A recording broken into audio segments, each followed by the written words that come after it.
Please listen, all respected personalities and faithful audience kindly.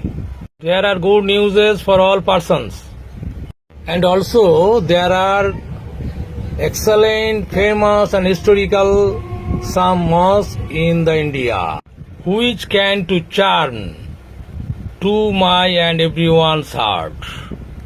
আমার সমস্ত বিশ্বস্ত এবং সম্মানিত বন্ধুরা সবাই শুনবেন, আপনার জন্য একটি সুন্দর গুরুত্বপূর্ণ খবর আছে যেগুলি হয়তো আপনারা কোনোদিন শোনেননি বা জানার চেষ্টা করেন। ভারতবর্ষের ঐতিহ্যবাহী মসজিদগুলির অবস্থান, আপনারা কিছু ঐতিহাসিক চমৎকার সৌন্দর্য কারুকার্য সম্পন্ন মসজিদ দেখুন যেগুলো আপনার হৃদয়কে নাড়া। ভারতের সবচেয়ে বড় জামে মসজিদ দিল্লির সবচেয়ে বড় প্রাচীন মসজিদ নামে পরিচিত, তবে এটি প্রাচীন মসজিদগুলির মধ্যে একটি অন্যতম মসজিদ বলে গণ্য করা হয়। এটি সম্রাট শাহজাহান নির্মাণ করেছিলেন। এই মসজিদটির মধ্যে একসাথে 12,000 লোক নামাজ পড়তে পারে। এই মসজিদটির নির্মাণ কাজ 1650 সালে শুরু হয়েছিল, 1656 সালে শেষ হয়েছিল।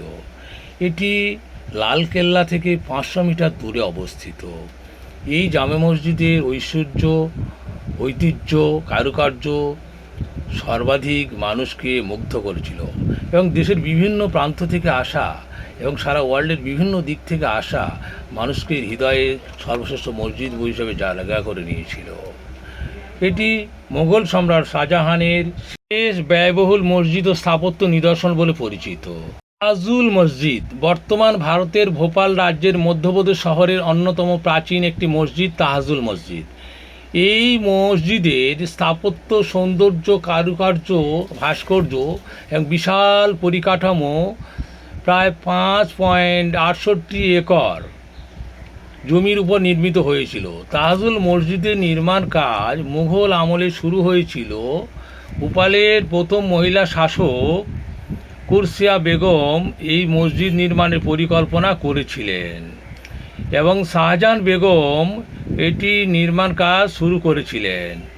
1985 সালে মৌলানা হাসমত আলী সাহেব এই মসজিদের কাজ সম্পন্ন করেন। শহরে মোবারক মসজিদ বর্তমান ভারতবর্ষের কেরালা রাজ্যের কোজিকোড়ে অবস্থিত।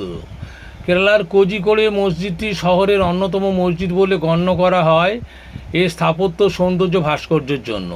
2011 সালে এটি ভারতবর্ষের বৃহত্তম মসজিদ বলে গণ্য করা হয়েছিল। প্রায় 12 একর জায়গার উপর এই মসজিদটি অবস্থিত। একসঙ্গে প্রায় 25,000 লোক এখানে নামাজ পড়তে পারে।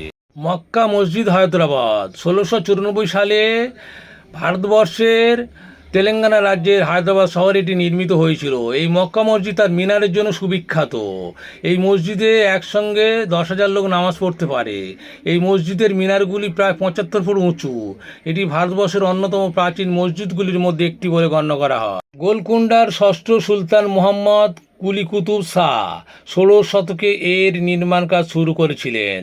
1617 সালে মীর ফাইজুল্লাহ বেগম ও রঙ্গিনা চৌধুরীর তত্ত্বাবধানে এই মসজিদের নির্মাণ কাজ শুরু হয়েছিল এবং মুঘল সম্রাট আওরঙ্গজেবের 1994 সালে এই নির্মাণ কাজ সম্পন্ন করেন। জামিয়া মসজিদ বর্তমান ভারতবর্ষের জম্মু কাশ্মীর রাজ্যের শ্রীনগরে অবস্থিত। জামিয়া মসজিদ দেশের 5টি বৃহত্তম মসজিদের মধ্যে একটি অন্যতম বলে গণ্য করা হয়। ঈদের সময় এখানে বিপুল সংখ্যক মানুষ নামাজ পড়তে আসে। প্রায় 33,000 মানুষ একসঙ্গে নামাজ পড়তে পারে। এটি 1394 সালে সেকেন্দার শাহ কাশ্মীরি সাহেব নির্মাণ করেছিলেন। পরে তার পুত্র তার সৌন্দর্য ভাস্কর্য বৃদ্ধির জন্য জয়নুল আবেদিন এর সুউচ্চ মিনারের জন্য কাজ করেছিলেন। এটি ফরাসি শৈলীর কারুকার্য রয়েছে। বৌদ্ধ প্যাগোডারও কিছু বৈশিষ্ট্য রয়েছে। শ্রীনগরের ঐতিহাসিক এলাকায় এটি অবস্থিত। এই মসজিদ ধর্মীয় রাজনৈতিক জীবনের কেন্দ্রস্থল হিসেবে গণ্য করা হয়। আপনাদের সবাইকে একটি বিশেষ গুরুত্বপূর্ণ খবর অবগত করাচ্ছি। বর্তমানে ভারতবর্ষে 3 লক্ষেরও বেশি মসজিদ রয়েছে, যা বিশ্বের অন্যান্য ইসলামিক কান্ট্রির তুলনায় অনেক বেশি। ভারত বিশ্বের 3য় মুসলিম জনসংখ্যার দেশ হিসেবে গণ্য করা হয় বা আন্তর্জাতিক ডেটা হিসেবে আমরা এই খবরটা জেনেছি। আরও একটি গুরুত্বপূর্ণ খবর আপনাদেরকে সবাইকে অবগত করাচ্ছি। বর্তমান ভারতবর্ষের চুরু জেলার লাম্বাকি ধানি গ্রাম, যেখানে কোনো মন্দির বা মসজিদের অস্তিত্ব নেই। Very very important news for all person and personalities. আমার সমস্ত বিশ্বস্ত ব্যক্তি এবং ব্যক্তিগণ দয়া করে শুনবেন, খুবই গুরুত্বপূর্ণ, ভীষণভাবে গুরুত্বপূর্ণ একটি সংবাদ। বর্তমান ভারতবর্ষের 2011 সালের ডেটা অনুযায়ী 5,44,000 মানুষ হিন্দু ধর্ম ত্যাগ করে ইসলাম ধর্ম গ্রহণ করেন এবং কম বেশি প্রতিদিন করছেন।